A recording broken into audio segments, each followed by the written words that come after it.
Bismillahirrahmanirrahim. Assalamualaikum warahmatullahi wabarakatuh. Waalaikumsalam warahmatullahi wabarakatuh.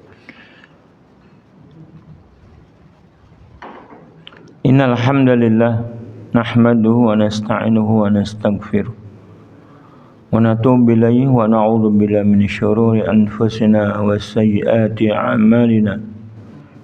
Man yahdihillahu fala mudilla lahu wa man yudlil fala hadiya lahu. Asyhadu an la ilaha illallah wahdahu la syarika lahu wa asyhadu anna Muhammadan abduhu wa rasuluhu la nabiyya ba'da.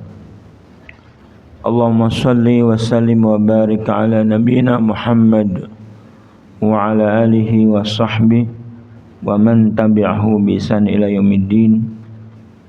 Allahumma la sahla illa ma ja'altahu sahla wa anta taj'alul hasna idza syi'ta sahla.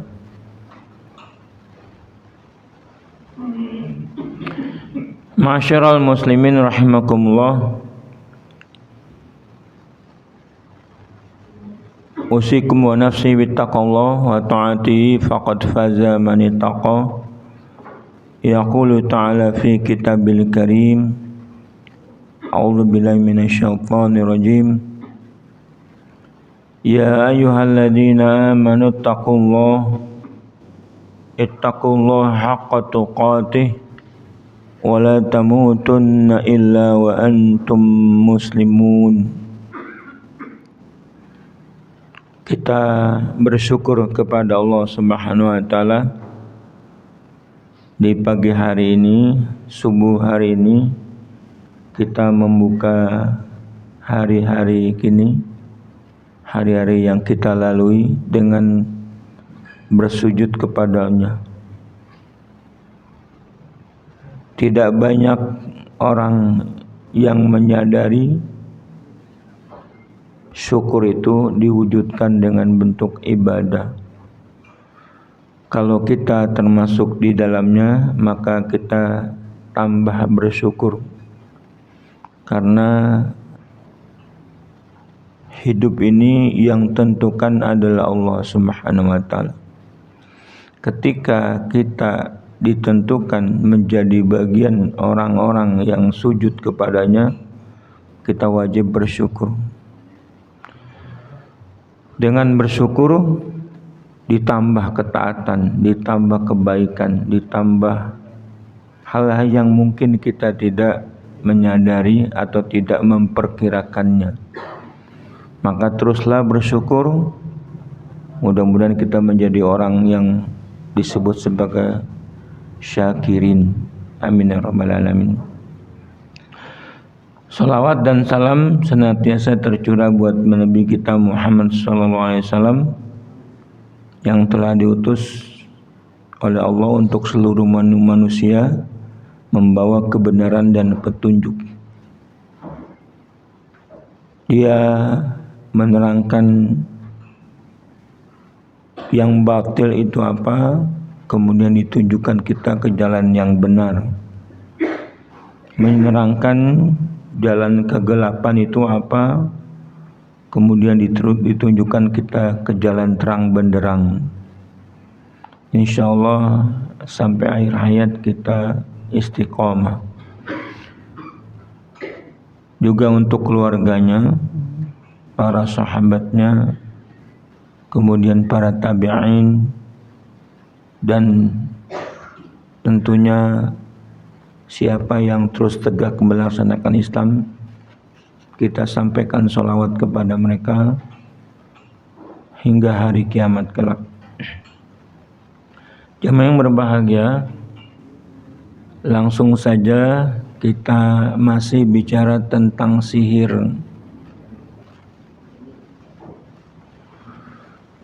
Dari keterangan yang kita dapatkan itu sebagai sumber hukum kita, bahkan menjadi ketentuan yang tidak terabaikan, karena tafsir ayat sebaiknya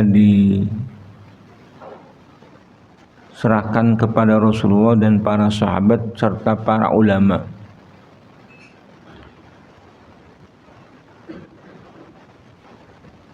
Para ulama menafsirkan sihir itu dalam pengertian masuk ke dalam jiptun.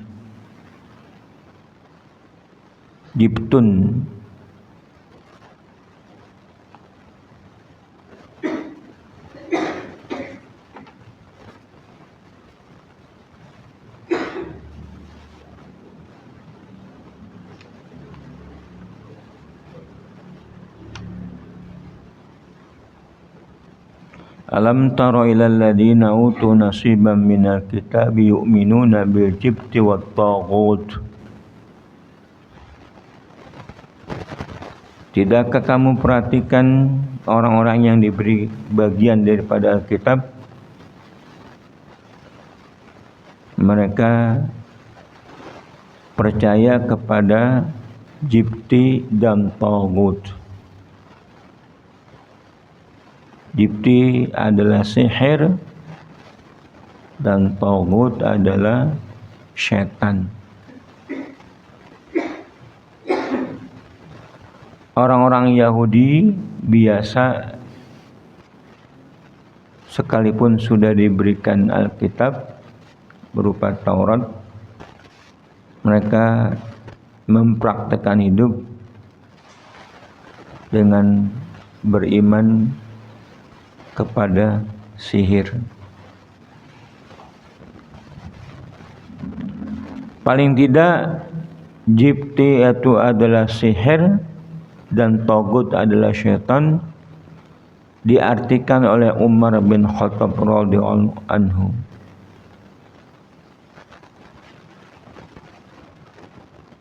Kata beliau, jibti as-sihru wa taghut asyaitan. Jibti adalah sihir dan taghut adalah syaitan.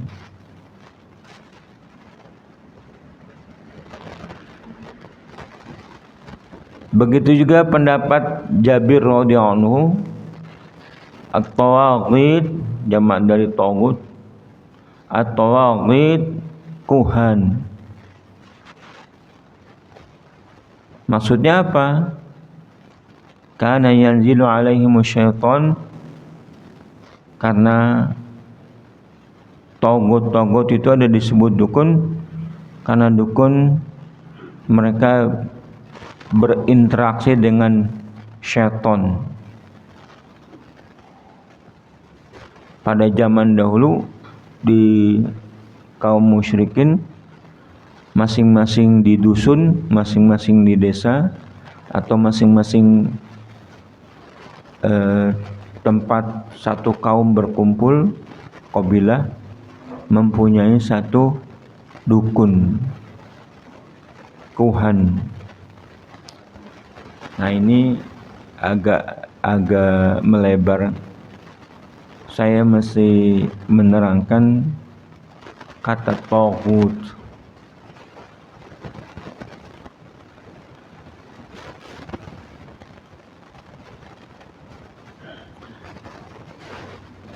Ayat ini diartikan oleh para sahabat dengan syaitan karena pada saat itu yang rame adalah orang beriman kepada taghut dalam arti syaitan. Tetapi pengertian taghut tidak terbatas kepada syaitan. Banyak sekali pengertian taghut. Ya. Banyak sekali pengertian taghut. Taghut asal katanya tagha, melampaui batas. Setiap hal yang dilakukan oleh manusia dan itu melampaui batas disebut tagha. Seperti firman Allah Subhanahu wa taala, "Inna fir'auna tagha fil ardh." Firaun itu melampaui batas hidup di bumi. Nah, apakah yang setiap melampaui batas bisa diartikan taghut secara istilahi? Belum tentu. Ya. Apakah setiap hal yang melampaui batas disebut taghut dan kita disuruh menjauhinya? Tidak. Tetapi yang melampaui batas dalam perkara-perkara hak Allah,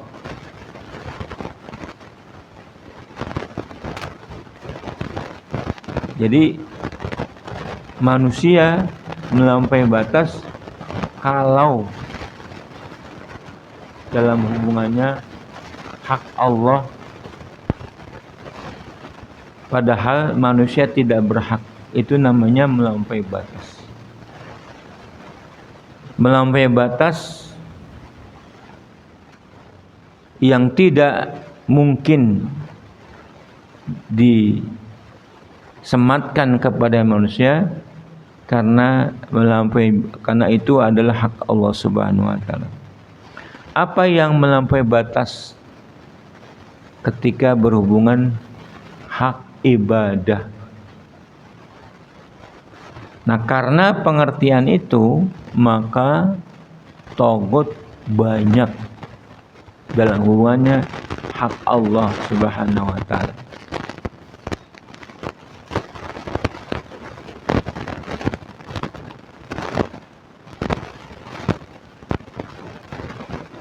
Di dalam kitab tauhid ini ada pensyarah menerangkan begini. Saya bacakan. Yang bisa disimpulkan dari perkataan salaf radhiyallahu alaihim, taghut adalah semua yang memalingkan dan menghalangi seorang hamba dari beribadah kepada Allah, mengikhlaskan agama kepadanya dan mentaati Allah dan Rasulnya, baik berupa syaitan dari kalangan jin maupun setan dari kalangan manusia. Pohon-pohon, batu-batu, dan selain.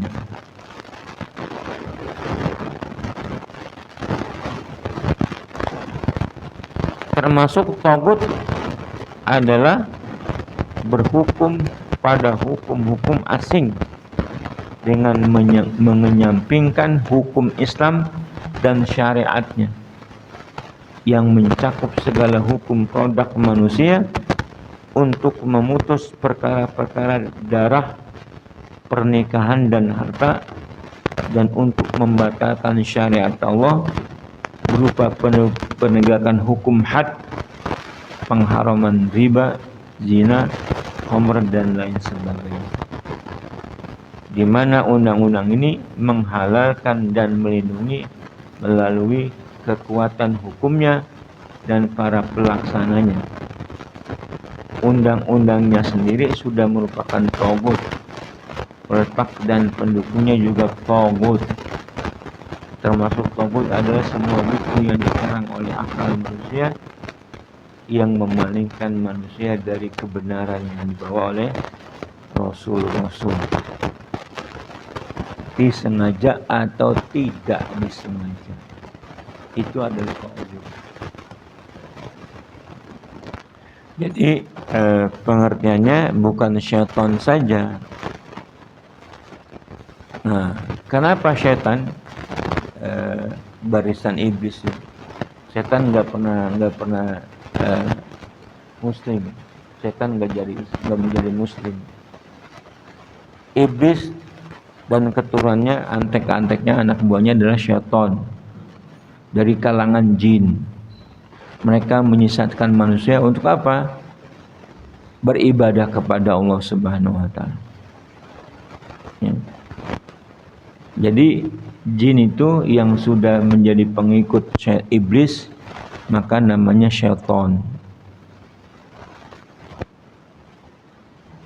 Jin ada yang muslim, tapi jin yang mengikuti langkah-langkah iblis namanya syaitan. Semuanya. Nah, syaitan itu tugasnya apa? Menyesatkan manusia. Dari apa? Dari menyembah Allah Subhanahu wa taala. Ibadah itu adalah ito'ah, taat. Sasaran pertamanya syaitan itu tidak taat kepada Allah.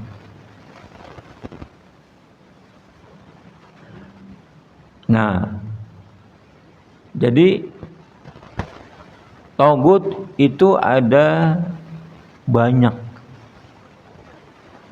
Yang besar adalah gembongnya. Unsur terbesar dari tagut adalah 5. Diterangkan oleh para ulama ada 5.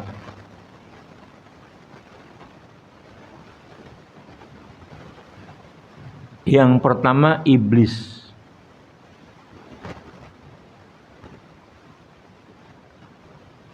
Iblis makhluk paling durhaka karena dia menyaksikan kebesaran Allah, melihat Allah, tetapi dia bisa durhaka. Kenapa? Karena kesombongan. Kata iblis, ana khairum minhu. Aku lebih baik daripada Adam. Itu kesombongan yang pertama. Kesombongan yang kedua, khalaqtani min narin wa khalaqtahu min tin. Aku diciptakan dari api, sementara Adam diciptakan dari tanah. Itu kesombongan juga, karena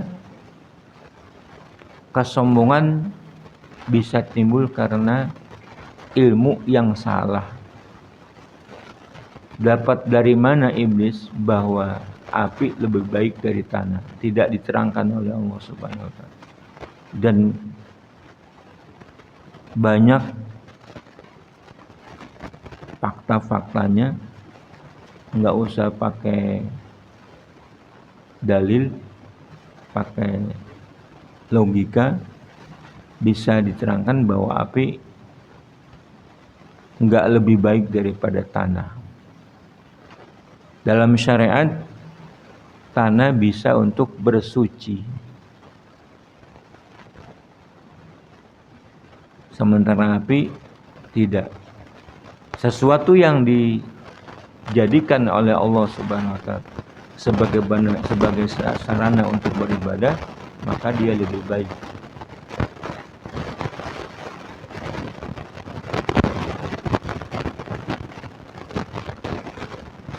Itu yang pertama, iblis, tagut.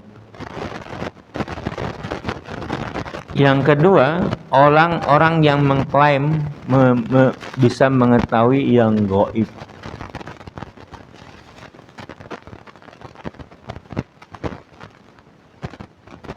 Yang mengklaim orang bisa dia mengetahui yang gaib, termasuk dukun, termasuk kuhan, arraf, karena mereka mengaku mengetahui yang gaib.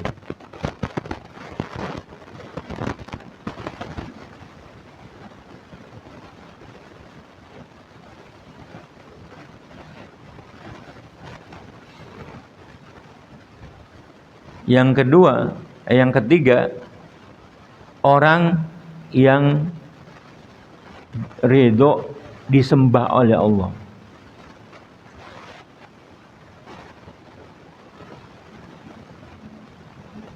Orang yang mengetahui yang gaib yang kedua itu seperti peramal-peramal, dukun-dukun, termasuk pawang.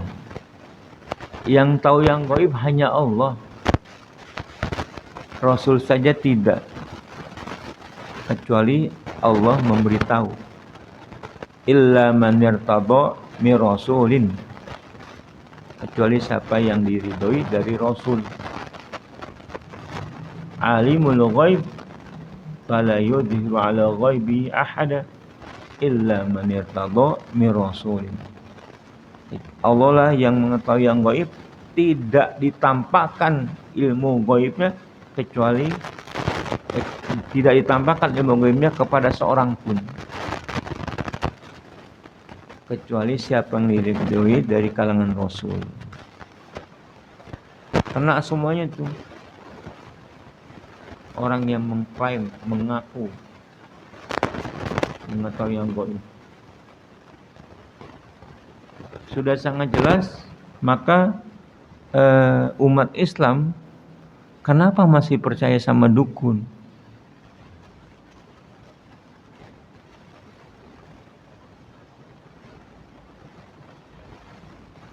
Nah, umat Islam karena tidak berilmu. Islamnya hanya faktor keturunan, tetapi dasar-dasar Islam mereka tidak tahu. Ini tauhid, dasar Islam.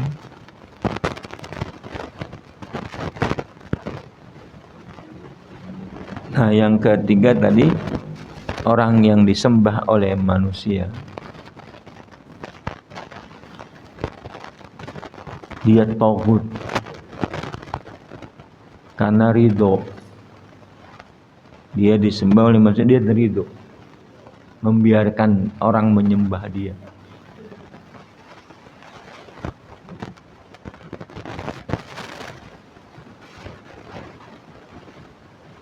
Yang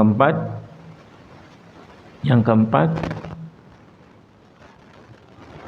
orang yang menyuruh manusia lain menyembah dia.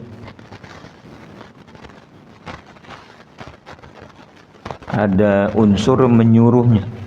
Kalau tadi tidak, yang ketiga tidak. Orang menyembah, dia diamin saja.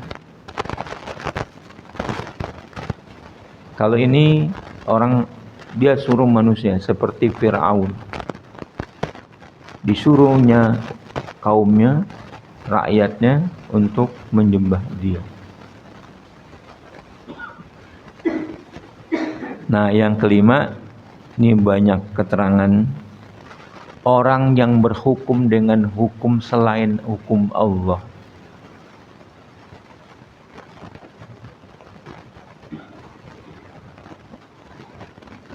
Orang yang berhukum dengan hukum selain Allah itu taghut. Sudah sepakat Ahlus Sunnah wal Jamaah bahwa itu taghut. Orang yang bertahkim, berhukum dengan hukum selain apa yang Allah turunkan, itu taghut. Karena mereka memalingkan dari manusia untuk beribadah kepada Allah. Misalnya menerapkan hukum selain hukum riba misalnya.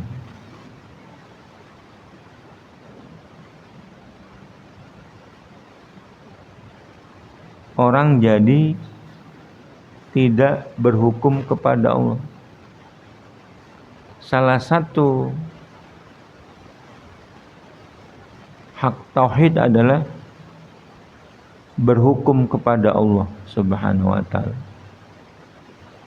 Semuanya apa yang disyariatkan oleh Allah wajib kita berhukum.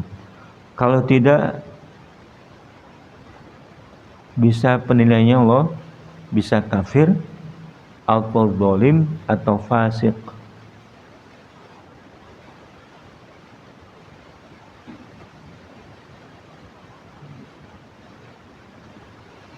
Dan ulama sudah menerangkan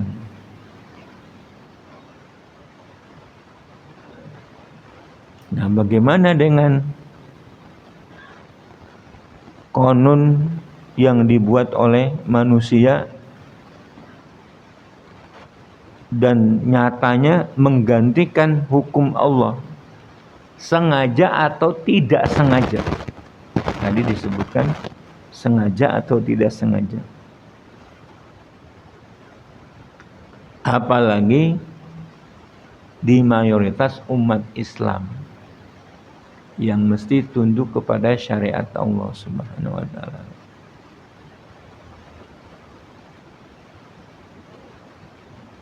Bukan syariat ibadah mahdhah seperti sholat, berzakat, saum, haji, tetapi dalam masalah semuanya termasuk hukum had, hudud, masalah zina, terus sanksi terhadap pezina, riba, sanksi terhadap pelaku riba, minum khamar, seterusnya. Wa man lam yahkum bima anzalallah fa ulaika humul kafirun. Kapan orang disebut kafir? Kapan disebut zalim? Kapan disebut fasik? Ada keterangannya para ulama. Sudah sepakat itu.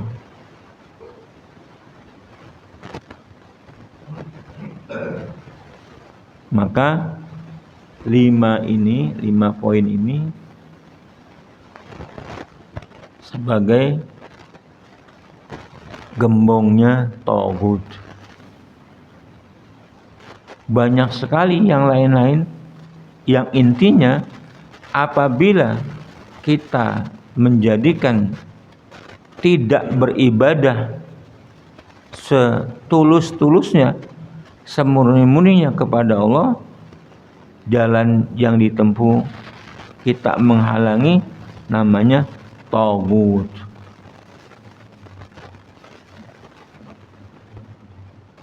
Nah, Allah sudah jelas sekali. Walaqad ba'atsna fi kulli ummatin rasulan an i'budullaha wajtanibut taghut. Sungguh telah kami sungguh telah kami utus untuk setiap umat seorang rasul. Jadi sejak Rasul diutus zaman Nuh, walaqad ba'atsna fi kulli ummatin rasula, dan kami sudah utus untuk setiap umat seorang rasul yang mereka menyeru ani'budullah, sembahlah Allah, wajtanibut tagut, dan jauhilah tagut. Tagut dia apa? Yaitu tadi rinciannya. La ikraha fid din qad tabayyana rusydu minal ghayy faman yakfur bit tagut wa yu'min billah. Agama ini logis, tidak mengenal dogma dalam perkara-perkara ibadah, dalam perkara-perkara ketuhanan, uluhiyah. Maka siapa yang beriman siapa yang kafir kepada tagut dan beriman kepada Allah, sungguh telah berpegang kepada agama yang lurus. Nah, jadi jamaah yang berbahagia, bahwa di sini diterangkan termasuk tagut adalah yang memalingkan kita dari ibadah kepada Allah. Karena manusia hanya satu tugasnya, beribadah kepada Allah. Wa ma khalaqtul jinna wal insa illa liya'budun. Untuk beribadah itu segala fasilitas kita diberikan, termasuk rezeki yang berupa materi. Coba deh kita beribadah kepada Allah Subhanahu wa taala, pasti diberi. Kalau juga tidak diberi, ya ujian. Orang yang beribadah kepada Allah tentu ibadah dengan ilmu, ya. Kalau kita dapatkan rezeki, ya kita terima. Kalau nggak dapat, ujian, sabar aja. Itu udah lumrah. Nah, kenapa persoalan ini ada? Banyak orang yang katakanlah kebingungan, stres, itu tidak diajari bagaimana mensikapi beribadah kepada Allah.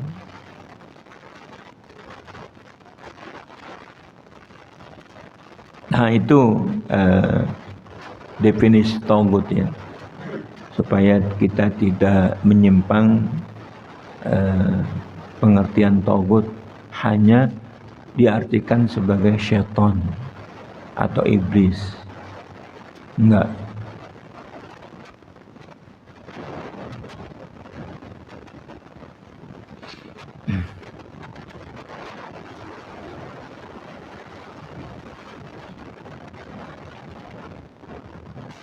Di sini diterangkan dukun adalah salah satu makna tagut. Dukun apa? Yang kedua, yang mengklaim atau mengaku mengetahui yang gaib.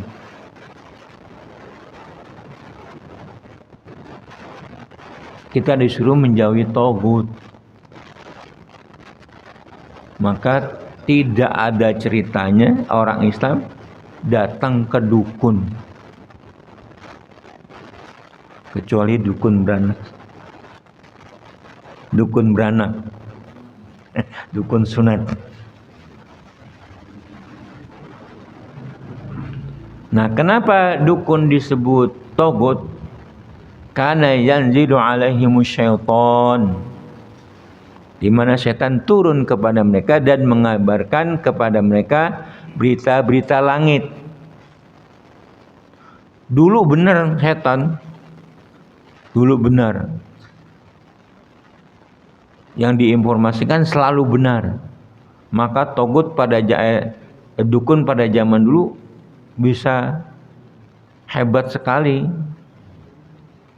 Tapi sejak syariat Islam turun kepada Nabi kita, maka dikurangi.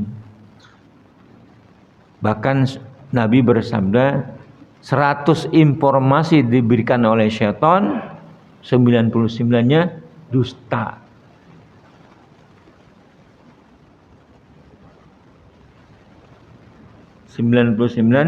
Dusta. Terus kita masih percaya.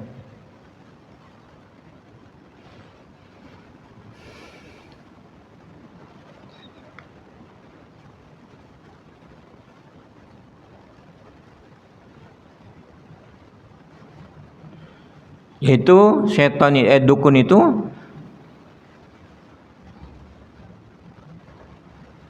orang yang berhukum kepada apa kata dukun, bertahkim kepadanya dan bertanya kepadanya tentang perkara gaib. Perkaranya demikian sebelum Nabi SAW diutus. Maka zaman dulu sebelum Nabi banyak dukun punya pengaruh terhadap jalan hidup manusia. Sampai ayat Al-Baqarah 102 itu kan Yahudi mengimani bahwa setan itu, sihir itu bagian daripada bentuk syariat. Sampai-sampai mereka mengatakan Sulaiman mengajarkan sihir. Terus dibantah oleh Allah Subhanahu wa taala. Perkaranya demikian sebelum Nabi diutus, lalu Allah membatalkan hal itu dengan Islam dan langit dijaga dengan semburan api yang banyak.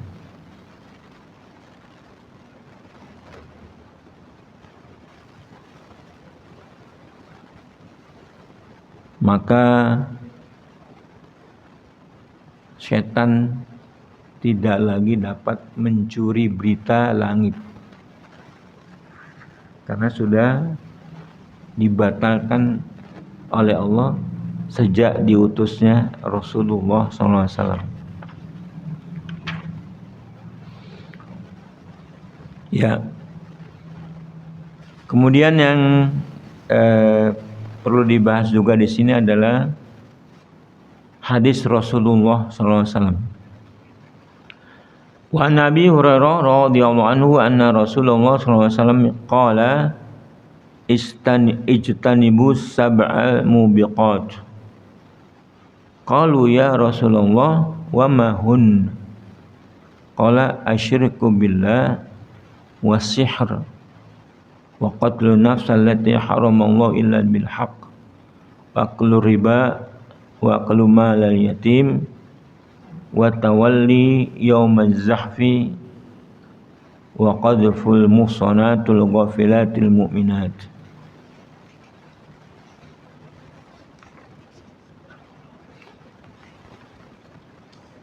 Jauhilah oleh kamu, hindarilah oleh kamu 7 perkara yang membinasakan.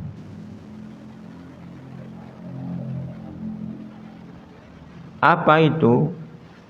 Sahabat bertanya, apa saja ya Rasulullah? Nabi menjawab, syirik kepada Allah. Kedua, sihir. Ketiga, membunuh jiwa yang Allah haramkan kecuali dengan kebenaran.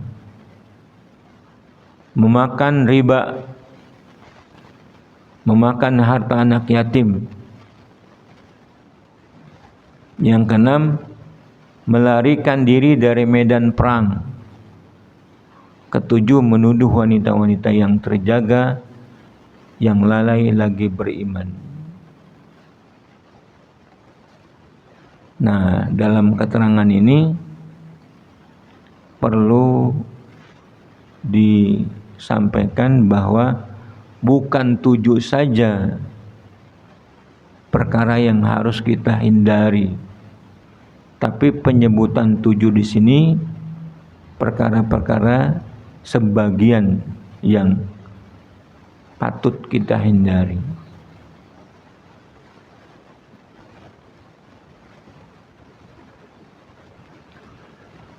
Keterangannya, istanibu, hindarilah atau jauhilah.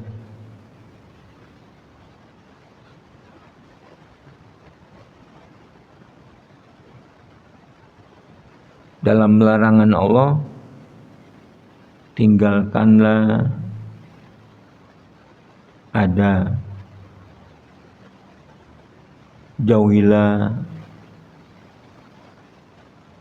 Maka perkara tinggalkanlah sama jauhilah lebih dalam pengertian jauhilah. Kalau tinggalkanlah seolah-olah sudah dekat, kita mesti tinggalkan. Ya. Kalau jauhinya sudah jauh, nggak pernah disentuh.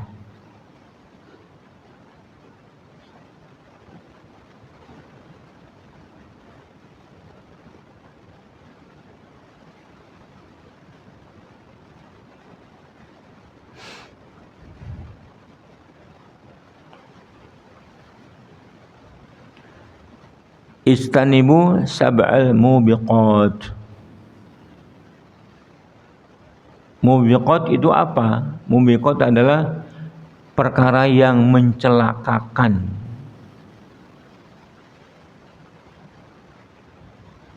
Perkara ini apa? Karena pelakunya kalau sampai terjadi, pelakunya diancam dengan hukuman di dunia ini, apalagi di akhirat. Jadi maka dalam pembahasan kita sihir, had bagi tukang sihir dibunuh.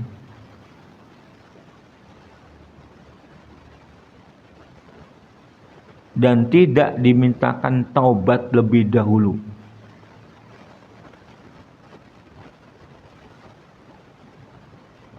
Kalau tidak dilaksanakan, di akhirat sudah jelas siksanya. Jadi tukang sihir misalnya sudah dapat hukuman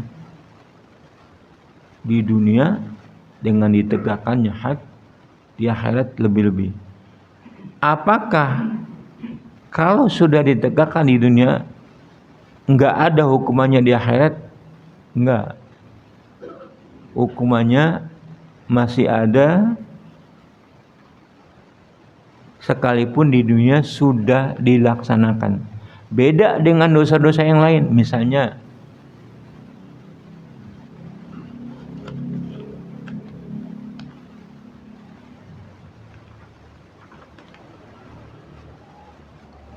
Misalnya hukuman seseorang melakukan zina. Kalau sudah ditegakkan hadnya, itu langkah tobat dia, maka di akhirat pasti diampuni Allah Subhanahu. Tapi kalau sihir tidak ada bentuknya berupa disihir, dibunuh dengan bunuh sebagai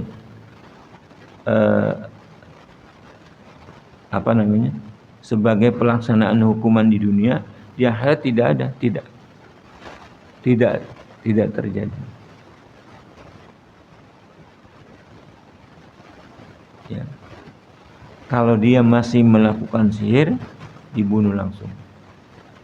Tetapi kalau orang yang bertobat, ya orang bertobat kan sebelum dibunuh dia sudah mengatakan taubat.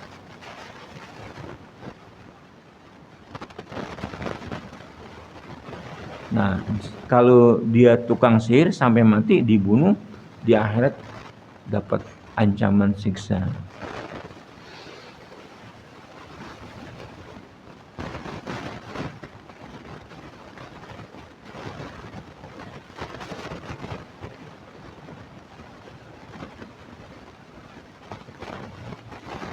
Di dalam keterangannya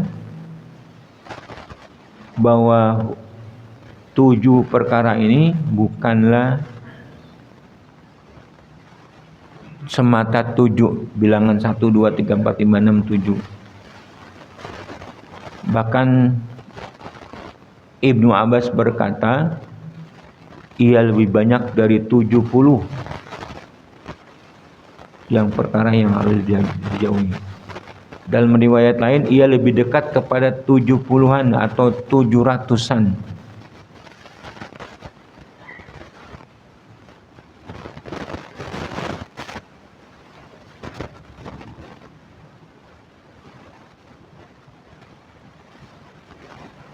Maka ini perkara yang betul-betul harus kita jauhi.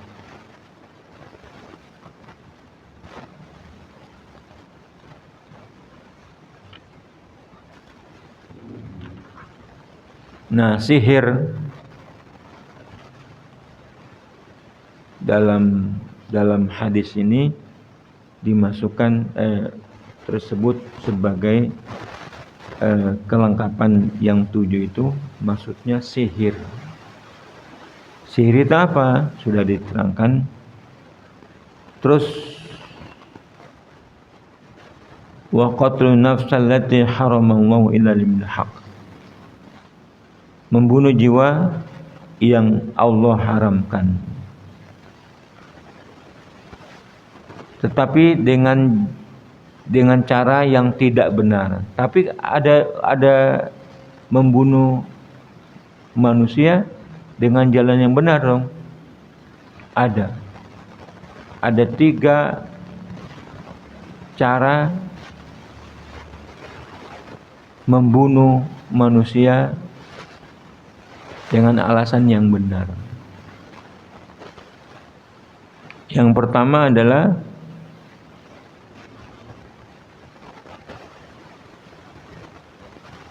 pelaku zina, orang yang sudah pernah kawin, dia ditumpahkan darahnya, artinya nyawanya melayang karena kebenaran, harus dieksekusi mati rajam.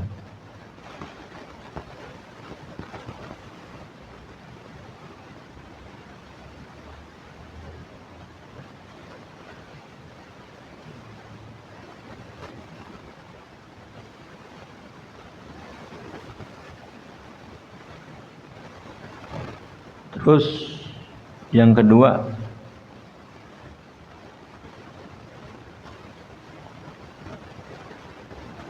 orang yang murtad.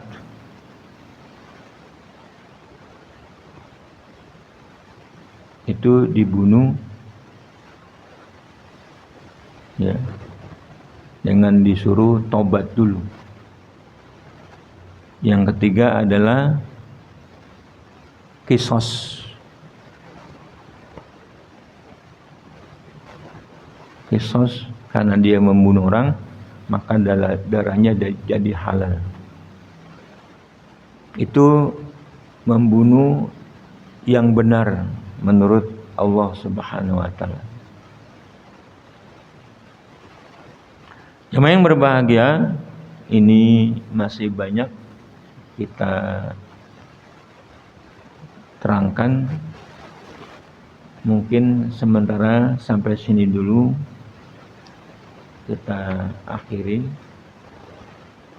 Silakan kalau ada yang bertanya.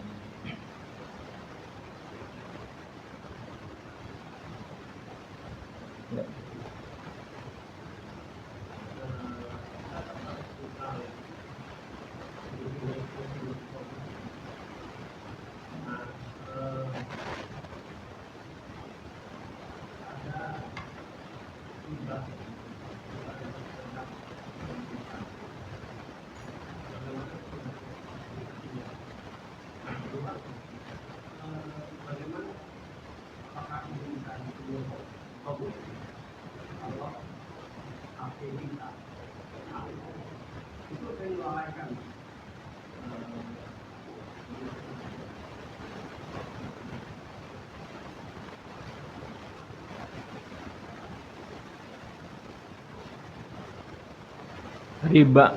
Yang pertama riba. Ya, riba. Ya ayyuhalladzina amanu taqullaha wa dharu ma baqiya minar riba in kuntum ta'lamun. Fa ilam tafalu fa'danu biharbin minallah wa rasulih. Wa in tubtum falakum ru'usu amwalikum. La tadlimuna wa la tuzlamun. Hai orang-orang beriman, bertakwalah kepada Allah dan jauhilah sisa riba. Kalau kamu betul-betul beriman, mengetahui.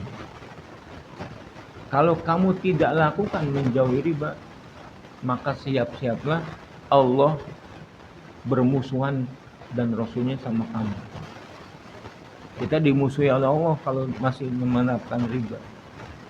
Nah, riba ditetapkan atau tidak ditetapkan karena ekonomi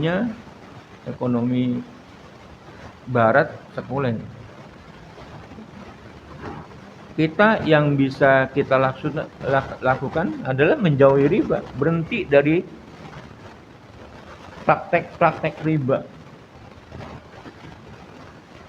Ya, dulu ya Muhammadiyah pernah menghalalkan riba karena darurat sebelum ada bank syariah. Tetapi ketika bank syariah sudah tumbuh, maka jadi haram. Sepakat riba itu haram. Karena ulama berdasarkan Quran. Tetapi di Indonesia atau yang mempraktekkan itu, riba itu diganti dengan bunga bank. Dikatakan riba itu bukan bunga bank atau bunga bank bukan riba. Sampai orang-orang yang mempraktikkan riba bingung, menjadi terbalik. Innamal bai'u mislu riba. Innamal bai'u mislu riba. Itu kan ucapan terbalik. Sesungguhnya jual beli termasuk riba. Jual beli memang halal. Artinya riba ada termasuk jual beli kalau mereka mau jujur. Tapi karena orang pelaku riba itu seperti orang kesurupan. Menurut Allah begitu. Ya.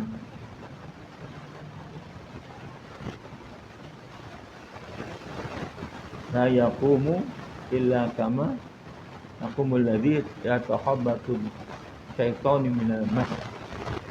Orang kesurupan. Nah, jadi yang ditetapkan oleh penguasa ini ya kita jauhi. Kita nggak bisa menolak karena keputusan ini termasuk keputusan riba adalah masalah hakim, penguasa atau qadhi. Jadi kita hindari aja. Sekarang sudah dibuka bagaimana. Pokoknya kita nggak lakukan riba. Prakteknya kita nggak melakukan riba. Kita mesti bersihkan dari praktek-praktek riba. Bahkan kalau kita ikuti firman Allah bahwa ketentuan-ketentuan riba ada yang kita praktekkan sendiri. Misalnya gini, kita minjemin sama teman kita. Misalnya kita minjem 5 juta. Teman kita pinjam 5 juta. Bisa terkandung riba.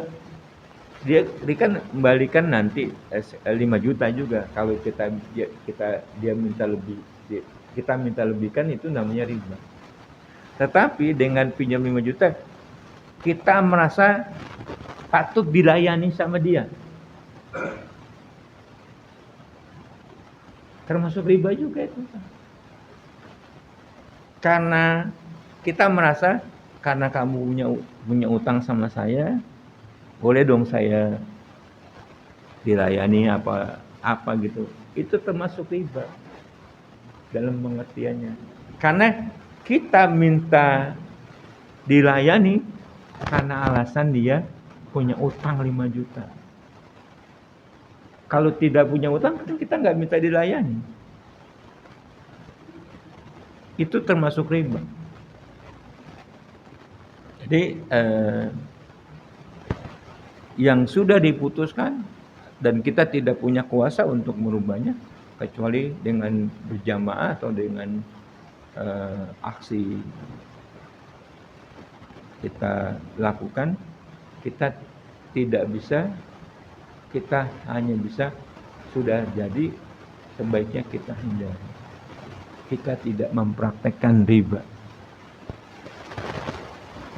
Yang kedua, orang main HP, apakah melalaikan itu?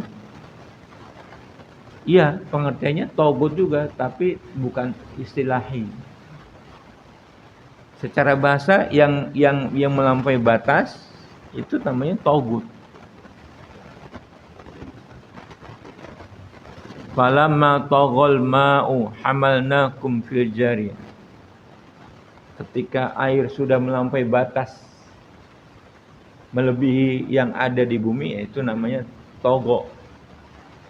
Ini kalau dituang terus, lumpes apa dulu?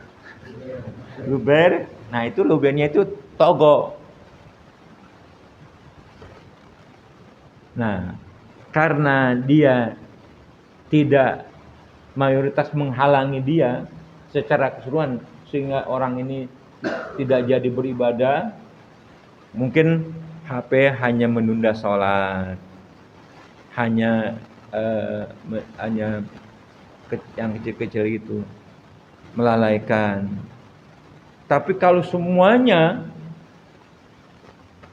hidupnya jadi tidak beribadah, jadi macam-macam, ya namanya taubat. Kan tadi yang disebut 5 itu sebagai gembongnya doang, yang pecahannya banyak sekali. Setiap yang melampaui batas namanya togo. Tapi kalau melampaui batas urusan beribadah kepada Allah namanya togut. Nah, sejauh mana HP itu melalaikan seseorang dari menyembah Allah Subhanahu wa taala. Kalau pribadi bukan merupakan undang-undang besar semuanya,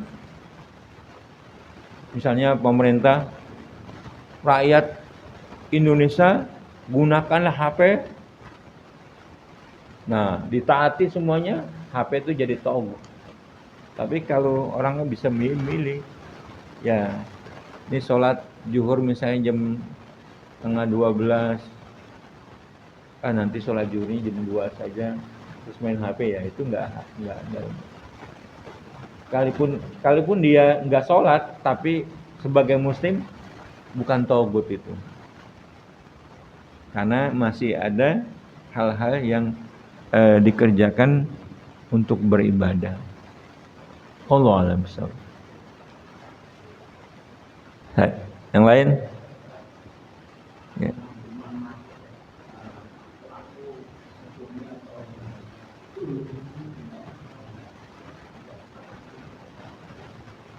Iya. Sodomi itu apa hukumannya? Ya, kita mencontoh kepada syariat sebelum kita. Itu kan syariatnya kaum Sodom, kaumnya Nabi Lut. Ketika kita tidak ada syariat, ya, maka kita ikuti syariat sebelumnya yang baik. Tetapi kalau kaum Sodom ditimpakan batu, dihukum sampai ada yang dibakar. Nah, tapi ada larangan-larangan dari Nabi. Tidak boleh menghukum orang sesuatu yang digunakan oleh Allah untuk menghukumnya. Misalnya membakar. Membakar itu tidak jadi hukum kita. Nah, kalau kaum Sodom itu salah satunya ada yang dibakar, maka kita tidak ambil. Kalau misalnya mereka dihancurkan, tidak, karena orang itu dihukum berdasarkan perbuatannya. Jadi kalau ada yang merasa ulama ya masih selisih pendapat, kita juga masih. Yang jelas Nabi bersabda, kaum Nabi Lut yang melakukan itu disebut liwat. Liwat itu perbuatan yang Sodom. Maka dia dibunuh saja. Ya. Kalau mencontoh kaum Sodom dengan cara dihancurkan, di bumi hanguskan, tidak merujuk kepada hukum kita, tidak dilakukan. Karena Nabi mengatakan Sodom itu adalah hadnya dibunuh saja. Karena terdapat larangan-larangan yang menyebabkan seseorang melakukan maksiat dihukum misalnya dengan api, dengan dibunuh, dengan cara ditimbun, enggak. Jadi yang ada dari Nabi adalah yang melakukan itu dibunuh. Nah, dari kata dibunuh itu Nabi sudah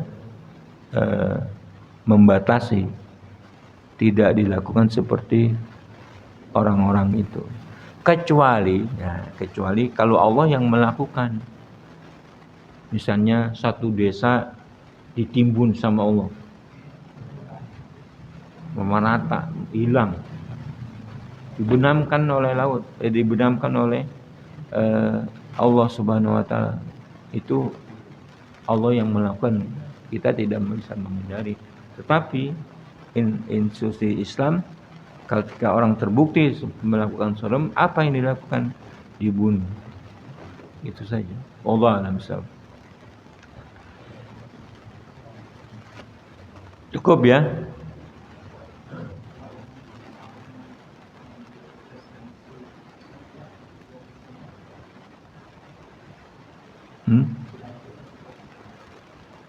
Apa? Ya.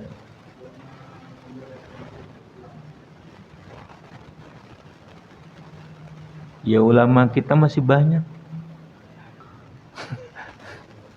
Ulama kita masih banyak. Ya kalau Syiah itu zaman dulu Imam Bukhari saja mengambil Syiah. Tapi Syiah yang mana itu diambil? Ada dalam hadis-hadis Imam Bukhari mengutip dari ulama-ulama Syiah. Ya Syiah yang mana? Syiah kan ada banyak. Tetapi yang Syiah Zaidiyah yang diambil. Kalau Syiah yang Isna Atsariyah, Imam 12 itu semuanya kafir. Enggak boleh mengambil dari orang kafir. Nah, kalau Syiah Zaidiyah yang seperti ada di Yaman, mereka seperti kita, cuman satu saja alasannya dia yang berbeda. Siapa yang lebih afdol antara Ali dengan Abu Bakar As-Siddiq? Ya kan mereka mestinya mengatakan selepas Rasulullah tiada, maka yang berhak menjadi khalifah ada Ali bin Abi Thalib, karena Ali bin Abi Thalib paling afdol. Tetapi menerima kekhalifahan Abu Bakar. Nah, itu Syiah Zaidiyah. Amal ibadahnya sama seperti kita yang merujuk kepada pendapat Syafi'iyah, itu Zaidiyah. Tapi kalau Syiah yang zindi, yang termasuk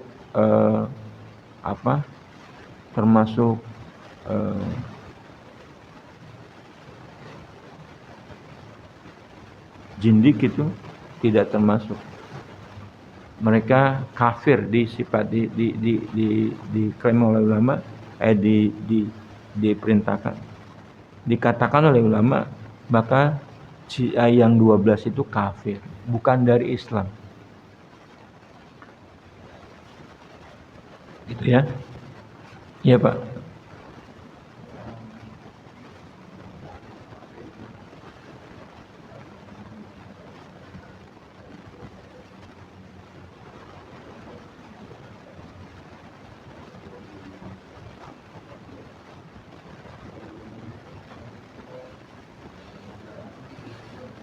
Iya. Kalau BPJS itu hukum dunia, nggak ada hubungannya. Tetapi hukum dia ini bagaimana? Semua muamalah boleh kecuali yang melanggar. Nah, maka BPJS dalam keterangan MUI ada unsur-unsur ribanya. Unsur ribanya. Misalnya orang BPJS menanam duit. Bisa kembali nggak uang BPJS? Hah? Ya kan? Enggak ya. Nah, kalau diniatkan ini saling membantu, selesai. Kalau antum nyicil BPJS, bayar tiap bulan BPJS itu dengan tidak meniatkan, itu perkaranya jadi hak antum kan. Misalnya 1 bulan kita tidak sakit, tapi kita bayar terus. Nah, diniatkanlah itu sebagai sumbangan kepada yang nggak mampu. Nah, jadi kita bebas masalah BPJS. Nah, kalau KUHP yang menabrak-nabrak hukum Allah itu kita hindari. Misalnya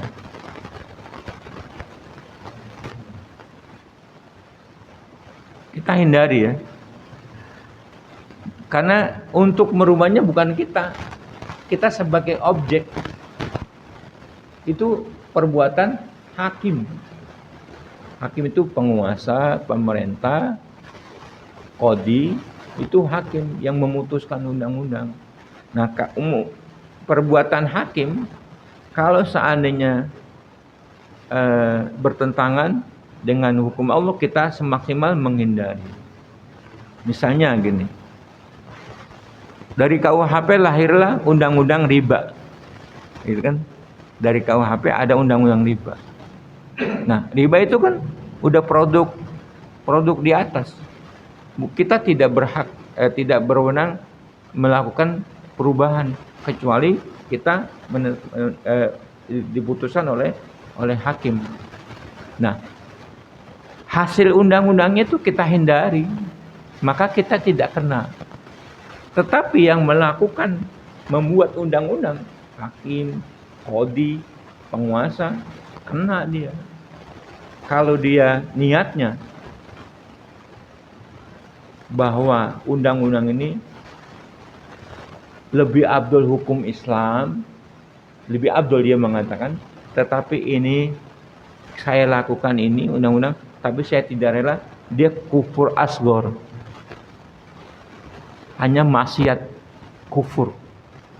Tetapi kalau yang membuat undang ini lebih baik daripada undang-undang syariat, daripada syariat Allah, lebih abdul daripada syariat, itu kufur akbar, keluar dari Islam. Nah, begitu keterangan ulama bahwa wa man lam yahkum bima anzalallah faulaika humul kafirun, zalimun atau fasikun. Bisa macam-macam, tergantung motivasinya. KUHP yang produk qanun wada'i. Semuanya qanun-qanun yang dibuat berdasarkan pikiran, maka penilaiannya adalah berdasarkan Allah Subhanahu wa taala yang telah menurunkan ayatnya. Kita sebagai objek biasa saja. Sebisa mungkin kalau undang-undang itu melanggar, kita tidak laksanakan. Kita hindari. Tidak boleh seseorang pasrah Ya gimana lagi, kan hidup di dunia, di Indonesia, ya itu namanya pasrah. Seorang muslim harus memilih perbuatannya apakah menjadi diri dari Allah atau tidak. Karena kita bisa. Apakah kita tidak bisa hidup kalau tidak mentaati hukum itu? Kita bisa. Apakah kita tidak bisa hidup kalau tidak bekerja di bank? Bisa, banyak. Cari usaha lain. Yang tadi prinsipnya, kalau kita beribadah kepada Allah, maka rezeki akan Allah jamin. Nah itu, hidup ini cuma sekali dan sebentar. Sementara di yaumil hisab 50.000 tahun berdiri. Kita nggak sanggup membayangkan. Gitu ya, Allah. Kita sudahi sampai di sini. Lebih kurangnya mohon maaf. Kalau ada kesalahan dari syaitan dan dari saya, ada kebenaran dari Allah dan Rasulnya, maka kita terima. Kita akhiri, subhanakallahumma rabbana wa bihamdika asyhadu an la ilaha illa anta astaghfiruka wa atubu ilaik. Assalamualaikum warahmatullahi wabarakatuh.